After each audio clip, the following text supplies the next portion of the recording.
Là, on va présenter le concours qui se déroule ici au Sénégal.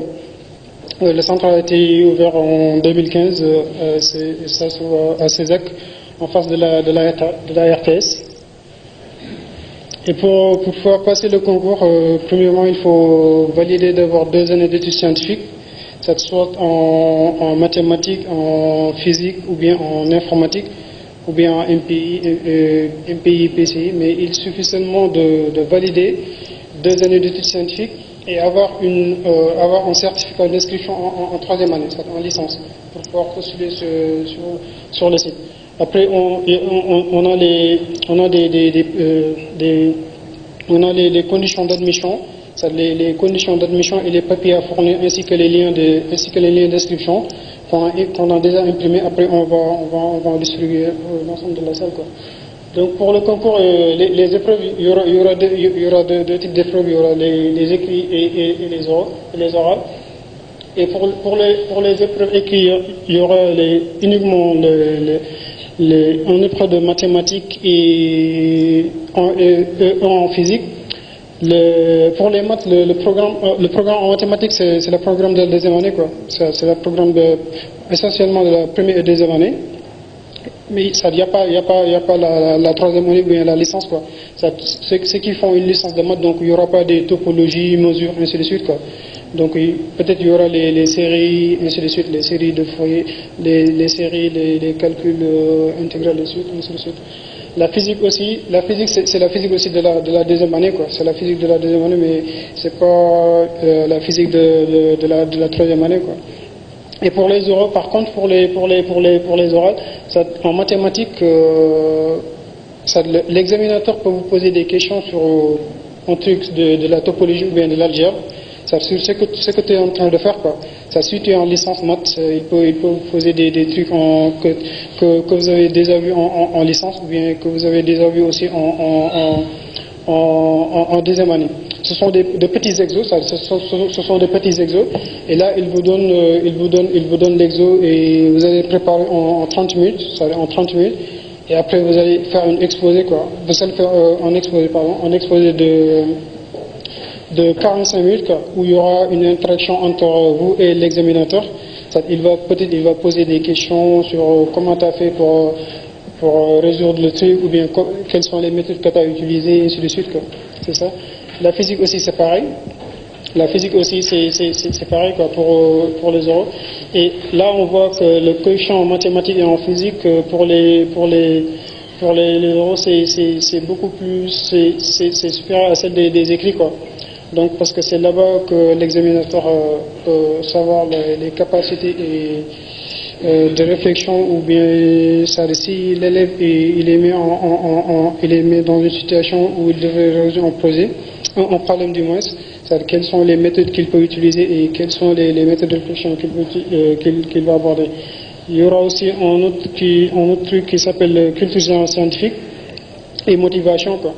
La culture générale scientifique, c'est un document qu'il vous donne, vous allez le préparer, ça peut être une 20aine de pages, une 15aine, ainsi de suite.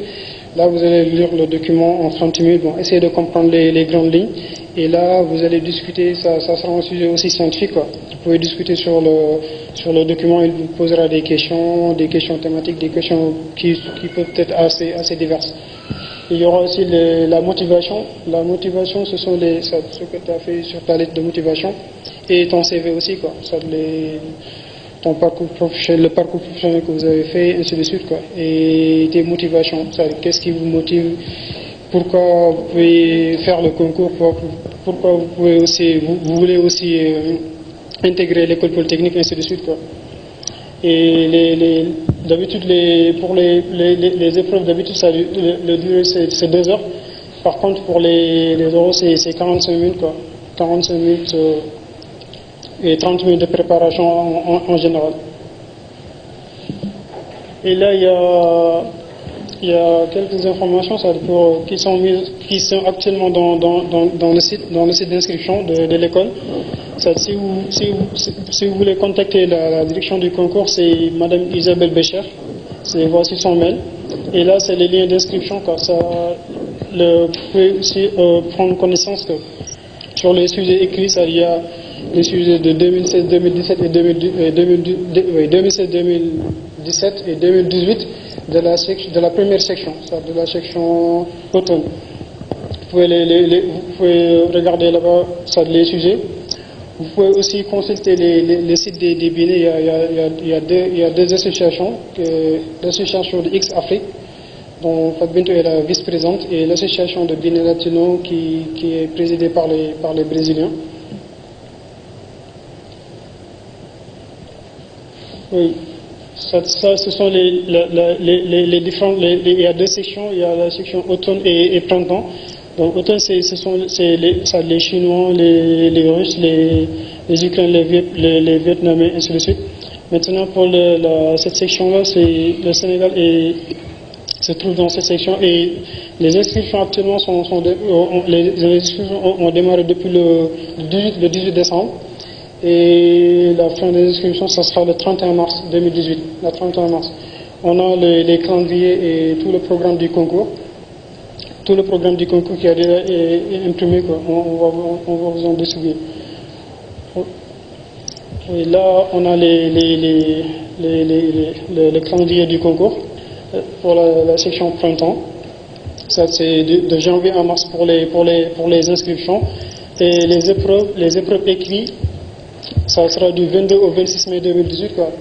Et le 19 juin, vous aurez vos résultats si vous serez admis ou pas. Ouais. Et là, on va faire des témoignages. Je vais laisser Afat Bintou de parler de son parcours après son bac et ce qu'il a fait avant d'intégrer l'école polytechnique. Ok. Alors, donc là vous avez j'en ai un peu parlé. Alors, donc moi j'ai eu mon bac S1 à Ziguinchor au lycée d'Ignabo et après ça je suis partie en France. J'ai fait 3 ans dans une université. Je faisais les 2 premières années, je faisais un cursus préparatoire pour les grandes écoles et je faisais essentiellement comme des cours de prépa. Et en 3e année, j'étais dans ce qu'on appelle magistère. C'est français, enfin c'est particulier à la France. On y fait essentiellement de la physique ou des maths. Après, j'ai fait le concours. Voilà. Donc, ma première année, j'ai fait le stage avec l'association qui allait dans les hôpitaux. En 2e année, j'ai fait essentiellement de la physique aussi, mes cours. Et j'ai fait mon stage de 2 ans chez Total en Afrique du Sud. Là, cette année, en 3e année, je fais aussi de la physique. Je me suis spécialisée en énergie. Et voilà. Donc, après, on va faire un stage de recherche. Après, on va aller en 4e année dans une autre université. Oui, je vais parler un peu le parcours que j'ai suivi. Moi, j'ai fait ma terminale d'ici Limamoulaye, de Guédiawaye. Après mon bac, je suis allé à Ziguinchor, à l'université Saint-Sec de Ziguinchor. C'est là-bas que j'ai fait ma licence de maths avant de passer le concours, quoi. Et après le concours, comme Fat Bintou l'a bien expliqué, pendant la première année, on fait le tronc commun, donc il y a les mathématiques appliquées, physique, un peu de physique, parce que moi je ne faisais pas de la physique, ça me permet de voir un peu la physique avant la 2e année. Informatique aussi, ça nous aide un peu pour si on veut se spécialiser après dans les études en informatique. Et la 2e année aussi, moi je faisais essentiellement les mathématiques appliquées et mécaniques. Et là, en 3e année, je me suis spécialisé en mathématiques appliquées, mais dans le parcours de la big data, quoi, la science des données. Parce que mon stage de 2e année, je l'ai fait chez Total en France, à la Défense. Et j'ai travaillé sur les données que Total avait collectées sur l'ensemble des données qu'il avait collectées au niveau des stations-service, quoi. Les 182 stations-service qu'il avait au Sénégal. Et comment Total avait pu collecter ces données-là? Parce qu'il avait signé un partenariat avec Orange en 2013. Parce qu'il s'est rendu compte qu'en Afrique, particulièrement au Sénégal, le taux de bancarisation de la population est assez faible. Donc ça permettait aux clients de Total d'utiliser leur téléphone mobile pour faire les différentes transactions, payer du carburant, acheter de l'essence et faire c'est différents pays les factures d'électricité et ainsi de suite, quoi.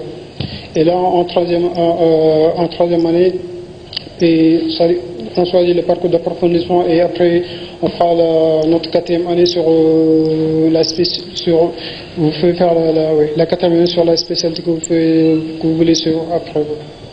Donc c'était ça. Voilà. Donc merci de votre attention et merci de votre écoute. Si vous avez des questions aussi, n'hésitez pas. On est là pour répondre. Je voudrais savoir s'il est possible d'intégrer l'X à partir du troisième cycle, ou bien vous faites seulement des sélections à partir, vous prenez seulement les étudiants qui viennent de votre master ou bien de votre cycle ingénieur. Si vous prenez, je voulais en fait savoir si vous prenez des étudiants étrangers qui intègrent directement le troisième cycle. Si vous venez dans une autre université ou bien dans une autre école, dans une école d'ingénieur, que vous pouvez intégrer que vous pouvez faire votre doctorat à l'école, quoi. Parce que là actuellement, il y a un camarade qui était à Britannique, qui avait fait Britannique militaire, qui était à l'ENS, l'école normale supérieure, et là actuellement il fait sa thèse à l'IX, quoi. C'est bel et bien possible, quoi. Ouais. Je m'appelle Pape Hassan Ndoye, étudiant en première année du cycle ingénieur en génie électrique. Moi, je voudrais poser une question au sujet de l'après-X pour les étudiants étrangers. Donc, je voudrais savoir si vous-même, vous affichez l'ambition de revenir un jour au Sénégal pour participer au développement ici. Il y a plein de cadres qui ont été formés par l'école polytechnique. Il y a Tidiane Cham, qui est ivoirien et qui est maintenant le PDG du Crédit Suisse, qui était polytechnicien. Il a été à un moment ministre en Côte d'Ivoire. Il y a M. Abdourahmane Sissé aussi, qui est ivoirien, qui est ministre. Il y a Tidiane Dem, voilà, qui est sénégalais et tout. C'est vrai que l'X veut vraiment que après la formation qu'on aille travailler chez nous, en fait. Eux, ils préfèrent même ils aiment bien dire qu'ils ont participé à la formation de cadre de tel ou tel pays. Donc eux, ils nous encouragent plus à vraiment aller travailler chez nous, en fait. Mais il faut savoir qu'après l'X, on peut aller travailler partout où on veut. Enfin, c'est comme le diplôme de l'école d'ingénieur, c'est un passeport qui nous permet d'aller où l'on veut. Et personnellement, si on compte revenir ou pas au Sénégal, donc moi personnellement, moi j'aime bien voyager un peu partout. Du coup, après l'X, j'aimerais bien avoir une expérience un peu partout dans le monde, voyager. Mais dans le long terme, j'aimerais bien travailler en Afrique ou plus particulièrement au Sénégal. C'est la raison pour laquelle j'ai fait mon stage de deuxième année en Afrique du Sud, pour un peu voir un peu comment ça marchait en Afrique. Donc dans le long terme, j'aimerais bien travailler en Afrique. Mais après l'X, j'aimerais bien voyager un peu partout. Pour ma part aussi, c'est pareil. Moi, j'aimerais bien avoir une expérience dans une entreprise française avant de venir ici au Sénégal, puisque ce qui compte après l'X, c'est pas ce qu'on a appris, mais ce qu'on a fait. C'est l'expérience qu'on a pu avoir, quoi, après les études. Ça compte beaucoup mieux que ce qu'on a appris à l'X, puisque les études là-bas c'est assez théorique, donc c'est bon d'avoir un peu d'expérience professionnelle, quoi. Moi j'aimerais bien travailler ici au Sénégal et peut-être même je vais pas tarder, quoi, d'y retourner même, puisque lorsqu'on m'avait proposé ça, lorsque je faisais mon stage, mon tuteur de stage m'avait proposé deux sujets. Une c'était sur c'était sur les véhicules connectés et l'autre c'était sur un sujet il y avait en relation avec le Sénégal, quoi, avec l'Afrique, et j'ai préféré travailler sur ce sujet-là puisque ça me permettra d'avoir des idées et de savoir ce qui se passe peut-être, ou bien ce qui ne va pas trop et avoir un peu d'idées et savoir, et pour mieux se préparer aussi et préparer le terrain à l'arrivée, quoi. Pour permettre non seulement l'échange d'enseignants, mais que les collègues puissent faire leur voyage d'études là-bas, à X. Parce que quand il nous a présenté, en fait le staff, Hernandez, il nous avait présenté le campus, les gens étaient très contents. Ils ont dit vraiment c'est un cadre convivial pour que les collègues puissent aller faire leur voyage d'études. Voilà. Bon, ça, c'est pas une question, c'est quand même un encouragement. Je vous remercie et vous félicite parce que je crois que vous étiez la première promotion. La seule inquiétude, c'était qu'il pouvait savoir, il voudrait savoir si réellement il pouvait faire ça en deuxième année, mais c'est clair que l'inscription, ça n'a pas de la troisième année. Donc, c'était ça, cette question qu'il fallait éclairer. La deuxième chose aussi, il faudra, si vous avez aussi quelques affiches mettre peut-être au niveau de la faculté, au niveau des instituts, pour que les étudiants puissent entrer dans le site et s'inscrire. Parce qu'il y avait ce problème-là aussi. Ils ne savent pas quand est-ce qu'il faut commencer et quand est-ce qu'il faut s'arrêter. Donc il y a toutes ces questions-là. Et à partir de ce moment-là, si tout ça est clair, donc je crois que vous aurez un grand nombre, les gens vont s'inscrire massivement. Et ils sont intéressés. Hein, ils sont intéressés. Et merci encore. Félicitations. Vous qui avez fait les deux systèmes, bon, qu'est-ce que vous pouvez nous donner comme conseil? Bon, c'est vrai que vous avez fait les deux systèmes. Maintenant, je pense que c'est surtout par rapport à vos camarades. Hein. Voilà, si quelqu'un doit venir, par exemple, qui arrive sur le concours, en tout cas, s'il y a une formation qui aspire à faire ce concours, bon, qu'est-ce que vous lui donnez comme conseil, par exemple? Voilà, sur quoi il doit travailler. Bon, c'est vrai que c'est peut-être prétentieux, mais bon, je pense que vous pouvez quand même nous donner quelques indications. Voilà, juste pour éclairer nos lanternes. Merci. Dénominateur commun sont les maths. Tout le monde fait des maths. Enfin, il y a des maths partout. En biologie, il y a des maths. Il y a des maths en économie. Enfin, il y a maths partout. Et moi, mon majeur, c'était la physique. Du coup, le programme que j'avais, c'est vraiment différent de lui, son concours. J'avais la chance d'avoir fait en L1, L2 un parcours de préparation pour les concours. Donc, ce qui a fait que j'avais un peu le programme des prépas. Du coup, j'ai juste revu mes cours d'algèbre, d'analyse, etc. En L3, j'avais la chance, enfin, c'était l'année, et j'ai bien aimé ma L3, j'aimais bien la mécanique quantique, et j'étais contente d'être tombée sur un sujet sur la mécanique quantique. Voilà, donc.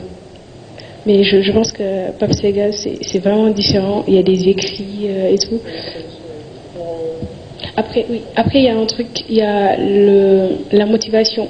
Donc, moi, j'aimerais donner un conseil là-dessus. Enfin, moi, l'entretien de motivation a été décisif parce que c'est là où vraiment il voit si vraiment vous voulez entrer à l'école ou pas.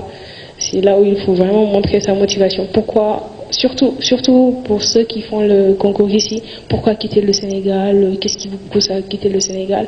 Pourquoi pas rester au Sénégal? Pourquoi vous voulez venir en France? Peut-être dire que vous voulez avoir vous voulez bénéficier de cette formation française, de ces grandes écoles qui sont